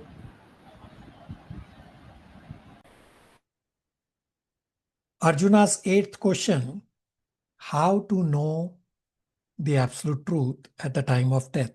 First, Krishna gives the direct answer in 8.5, and then in the next verse, Krishna explains the general principle. So, when we are not able to see something, we want evidence. Hence, we have doubts that what is the guarantee that this will happen? Hence, Krishna is saying in 8.5, the last line, Yaiti nasti atra samshaya, that there is no doubt that one will attain Krishna if one remembers Krishna at the time of death. Now the second line, smaran muktva kalevaram, smaran, remembrance is important. I will play His Grace Chaitanya Chanda's lecture here on this point about smaran. That smaran is important, not just saying Krishna and trying to shoot by myself, saying, oh, I found a shortcut that I will say Krishna and shoot myself and I will go to spiritual world. It doesn't work that way. So let's hear from Chaitanya Chandas, and hopefully Srivasa Prabhu's question also get answered about remembrance versus attachment. And if not, you can ask. So let's hear. It's a little softer voice in the recording. So I will play and then you will come back to discuss that. So if we are thinking of him at the time of death, then that means we have actually developed love for him. At the moment of death is so traumatic that it will be impossible for us to think of anything else except the thing that which we love the most, in which we have got the greatest shelter. So when we got the shelter at that time, then naturally we will, if we have taken the shelter of Krishna very deeply before death, then even at the moment of death we'll take shelter of Krishna. And if we take shelter of Krishna at the time of death, naturally Krishna wants to take us back. Krishna is eager for us to come back.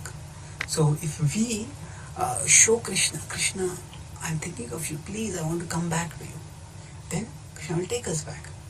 So therefore there's no doubt. It's not that Krishna wants to keep us here. Krishna wants us to come back. He simply wants us to see whether we want to come back to him or not. If we show him we want to come back, then definitely he will help us to come back. So now the significant word here is smaran muktva. It is not just say kirtan muktva. It is just, one can just do Krishna, Krishna. It's not enough. Somebody might just put a gun on the head and say, now I'm here, enough of life, so I'll come and I enjoyed this life as much as I wanted. But if I just remember Krishna at the time of death, I'll go back to Krishna. So therefore, let me just put a gun on my head, Krishna, and shoot the gun. I'll not go back to Krishna like that. We can't cheat Krishna. No, actually it's smaran. Even if we say Krishna, we will not be able to remember Krishna if we have not developed attachment to him. So now we'll see significantly, there are so many times repeatedly that Prabhupada quotes the full Hare Krishna Mahamantra in this purport. Now, this is so significant. Prabhupada is emphasizing the Hare Krishna Mahamantra is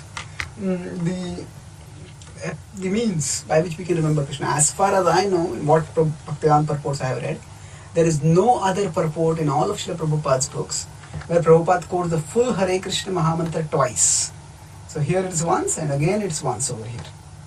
So Prabhupada always emphasized the Hare Krishna Mahamantra, but to quote it full and to quote it twice, that through that Prabhupada is conveying to us how important the remembrance of how important the holy name is, and specifically the Hare Krishna Mahamantra is, for us to be able to remember at the time of death. So before I let you all speak, we heard and we read that we need to remember Krishna at the time of death. Prominent acharyas, Vishwanath Chakravarti Thakur, or Baldev Vidyabhushan, they have explained that don't worry about trying to remember Krishna at the time of death, because death is like 1,000 scorpions biting you at the same time. Rather, remember Krishna throughout your lifetime by chanting Hare Krishna Mahamantra, by reading scriptures, by doing devotional services, so that Krishna remembers you at the time of death and Krishna helps you remember Krishna at the time of death. Everybody, what did he explain?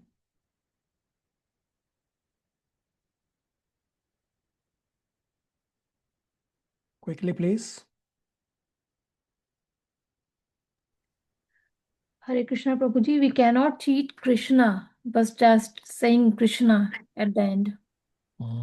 What do we have to do? We have to keep on remembering all over the life. Yeah, Smaran, remembrance is important. Very good. Abhishek Prabhu.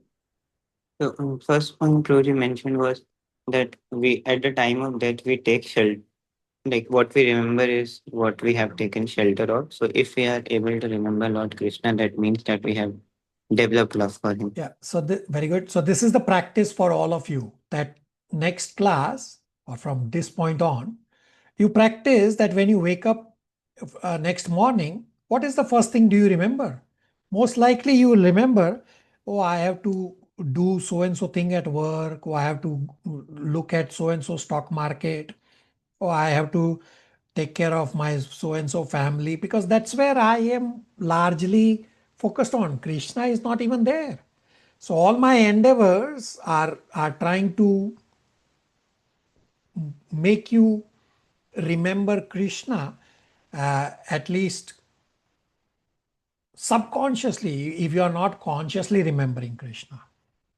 So try to endeavor and practice from this point on. Next morning when you wake up, try to make a note. What are you remembering? And you will you'll realize that, oh, I am remembering, oh, I have to go this work, that work, buy grocery, blah, blah, blah. Krishna is not even there in my remembrance. So assume that if you had to leave the body, say next morning when you wake up, well, you'll end up remembering all this and you will end up becoming all this in your next life, which is what Krishna has explained in 8.3, that what does karma mean? Means whatever I am mostly engaged in, whatever activities, that's what I am going to remember. So we have to remember Krishna more and more and more. I will give you practical examples to make your 24-hour day. I request all of you to tolerate for a little more, few more additional minutes, so that I can give you these practical examples to remember Krishna 24 hours. So sleep time, you read Krishna book, one paragraph, or just look at the beautiful pictures of Krishna, and Krishna will come in your dreams. When you wake up at one of the worst times. So if you wake up at 4:30 a.m. instead of 4:30, you wake up at 4:34, which is spiritual master verse, and you recite just right at the wake up time. Tadvidi paripatena, pariprashnena sevaya, upadekshanti te jnanam, jnanina tattvadarshina. And if you happen to wake up in the middle of night, you will say, oh, it's still not spiritual master verse time, so go back to sleep. Or if you wake up at 5:30, instead set your alarm at 5:29. Bhoktaram yagya tapasvam, sarvaloke maheshwaram, swadram sarvabhutanam gyatvam mam shantim rachati. Follow the same process. Same you can apply for if you have breakfast at 6:45, do it at 6:47. Or if you leave work at 7 o'clock, leave at 7:01. And these are important verses that you can remember. Then when you are, say, taking shower, memorize a verse. What are you doing? Nothing. It's a waste of time. Then say you are having breakfast. Again, do it at, instead of 6:45, do it at 6:47. Or whatever is time, you correlate with a verse. Leave home, you remember a verse according to the time you are leaving. Then date or birth date, remember a verse. Then when you are driving, look at the car plate number ahead of you or around you and correlate with Bhagavad Gita verses. There are many devotees who have traveled with me for this practical exercise. Say then when you, it can all not just be car plate, it can be your bus number or train number also. Then when you reach office and you say you have meeting, say if it's at 9:30, it's a very important verse. Apichet suduracharo, bhajate mam ananya bhak. How am I repeating all these verses like a parrot? Is because I practice exactly what I'm asking you to practice. Or say if your meeting is at 10 o'clock, chapter 10 verses 8, 9, 10, 11 are known as Chatur Shloki Bhagavad Gita, where the entire Bhagavad Gita is summarized in these 4 verses. So remember and recite those verses. Or say when you are walking for your bodily exercise, do japa or discuss Krishna Katha. Or when you are doing house chores, memorize verses, listen to Prabhupada japa. When you are waiting in grocery line, it's a waste of time. Or when you are waiting in doctor's office, it's a waste of time. Memorize verses, read Bhagavad Gita. Or say when you are looking at a particular car plate number or any time and you don't know the verse, open Bhagavad Gita and read that verse. And so when you do all these, your mind will try to remember verses more and more. I'm pretty sure all of you will have a unanimous answer that my mind is wandering all the time during japa. Well, remember verses while doing japa to bring your mind back. So additional practical items to remember Krishna 24 hours are these seemingly innocuous open-ended homework question that make you think of Krishna, just as Sumnima and Ritu and some of you were explaining today, and that how you were conscious, what am I supposed to answer to this? That's remembrance of Krishna without even you realizing. Therefore, endeavor. And listen to Srila Prabhupada lecture while you are doing your house chores, cutting and cooking. That is remembering Krishna. And the last point, I already said this in the middle of the class, that from tomorrow, June 1st, Sunday, every Sunday, Toronto time 7 a.m., India time 4:30 p.m., Nepal time 4:45 p.m. at batch 3 and 4, there is Bhagavad Gita revision classes scheduled. And you can try to attend classes up to say chapter 10, which will coincide with your chapter 10 also. And then Srimad Bhagavatam is going to start from July 20. Well, Srimad Bhagavatam is going to make it so very easy to remember Krishna. So there is already a plan for you. It's only a matter for you to pick up that plan, to endeavor on that plan, to remember Krishna 24 hours.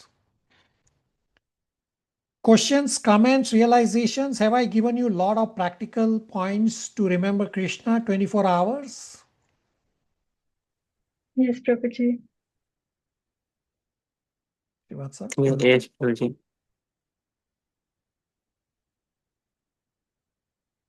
Srivatsa Prabhu? Yes, Prabhu. So this was basically my point, is that remembrance is purely it's a cognitive function. So I can remember that I need to pay my bills. That's a remembrance. But Yeah. attachment is remembrance with feelings, with emotions infused into them. Correct. Usually positive.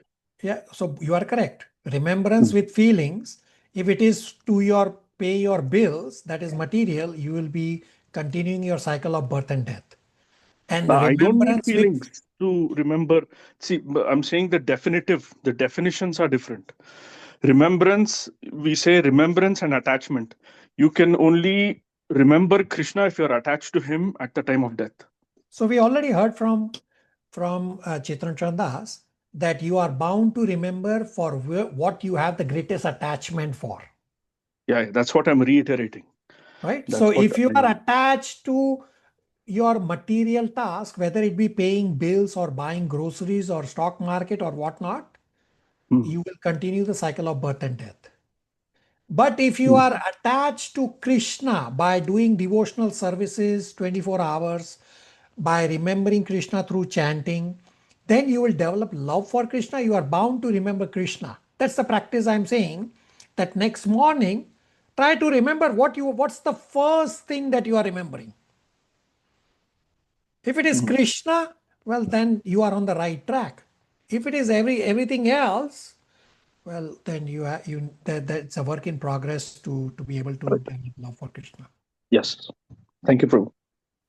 All right. I did want to cover a little more in terms of the verses 6 and 7 also. They are related to it, but we are out of time. So we will discuss that in our following class. I've given you a lot of practical points for remembering Krishna. And those who did not complete this Bhagavad Gita 8.17 verse, you have the shell on your screen. Take a snapshot and please send me the answers either by populating this, or you can just send the answers for the box numbers from 1 to 11. The answers are directly from 8.17. It's literally laid out like a Sudoku and it should be easy to follow. Thank you everybody for tolerating a little more. We will stop here. Hare Krishna, everybody. Hare Krishna, Hare Prabhuji. Krishna. Thank you, Hare Prabhuji. Krishna. Hare Krishna. Hare Hare Krishna. Thank you, Krishna. Thank you for Prabhuji. tolerating us, Hare Krishna. Prabhuji. Thank you, Prabhuji.